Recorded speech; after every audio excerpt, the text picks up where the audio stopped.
Welcome to strong dictation 5 second बाद शुरू होगा।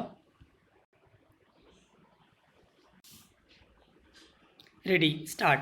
महोदय, भारत युवा वाला देश है और देखा जाए तो यहाँ युवाओं के पास योग्यता की कोई कमी नहीं है, लेकिन फिर भी हमारे युवा खेलों में आगे नहीं बढ़ पाते।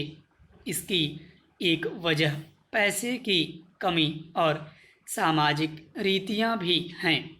दरअसल हमारे यहाँ एक कहावत मशहूर है, खेलोगे कूदोगे बनोगे खराब, पढ़ोगे लिखोगे तो बनोगे नवाब। और इसी सोच के चलते भारत में आज खेलों की खराब स्थिति है। भारत में क्रिकेट को लेकर सभी लोगों में काफ़ी दिलचस्पी होती है और क्रिकेट खिलाड़ियों की कमाई भी काफ़ी ज़्यादा है। इतना ही नहीं, क्रिकेट के अलावा आजकल खिलाड़ी विज्ञापन और बॉलीवुड से भी काफ़ी अच्छी कमाई करने लगे हैं। ये भी एक कारण है कि लोगों का क्रिकेट की तरफ ज़्यादा रुझान रहता है। अगर भारत में क्रिकेट के बाद किसी खेल का नाम सामने आता है तो वो है टेनिस और बैडमिंटन। इन्हें भी बड़ी बड़ी कंपनियां स्पॉन्सर करती हैं। इन खेलों में सरकार से लेकर खिलाड़ियों तक सभी मोटा पैसा कमाते हैं और ये भी एक सोच है कि हम इन खेलों की तरफ ज़्यादा रुचि रखते हैं। हॉकी में भारत ने काफ़ी नाम कमाया और लगातार कई मेडल भी प्राप्त किए। 1980 में मॉस्को ओलंपिक में भारत को आखिरी मेडल मिला था और उसी दौरान 1983 में भारत ने क्रिकेट में विश्व कप जीता और तभी से क्रिकेट में लोगों की रुचि बढ़ने लगी। एक तरीके से देखा जाए तो यहीं से भारतीय खेलों का पतन होना शुरू हुआ और क्रिकेट का नया आगाज हुआ। भारत में खेलों की दुर्दशा का मुख्य कारण खेलों में राजनीति, दलालों और नौकरशाहों की दखलंदाजी को भी माना जाता है।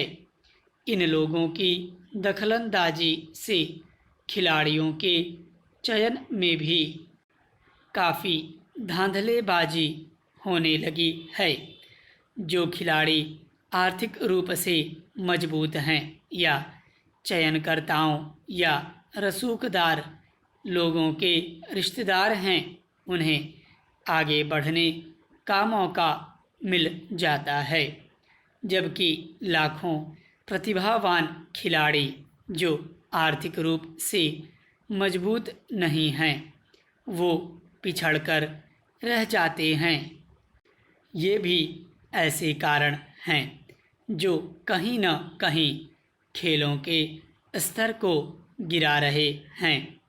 अगर भारत में खेलों का स्तर बढ़ाना है तो खेलों से राजनीति को दूर हटाना होगा, क्योंकि ऐसे में खेलों के प्रमुख पद पर ऐसे लोग हैं जिन्हें खेलों की समझ बिल्कुल नहीं है। वो सिर्फ पैसा कमाने की ओर ध्यान देते हैं, ना कि खिलाड़ियों को मिलने वाली पर्याप्त सुविधाओं पर। इसके अलावा दुनिया के बाकी देशों को देखा जाए तो वो बच्चों को छोटी उम्र से ही भी खेलों की ट्रेनिंग देते हैं और ऐसा ही कुछ हमें भी अपनाना होगा।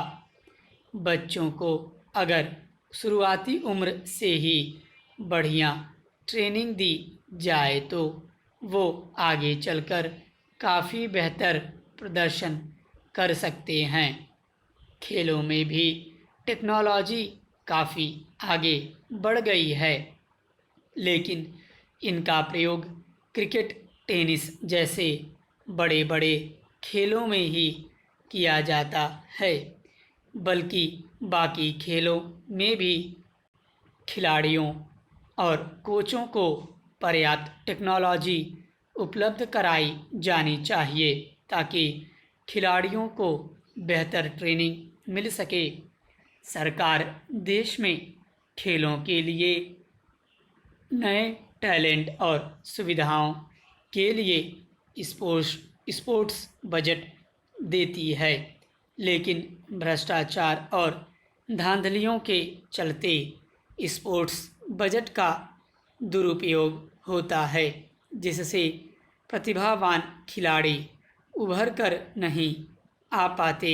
तो ऐसे में स्पोर्ट्स बजट का सही उपयोग भी बेहद ज़रूरी है। स्टॉप।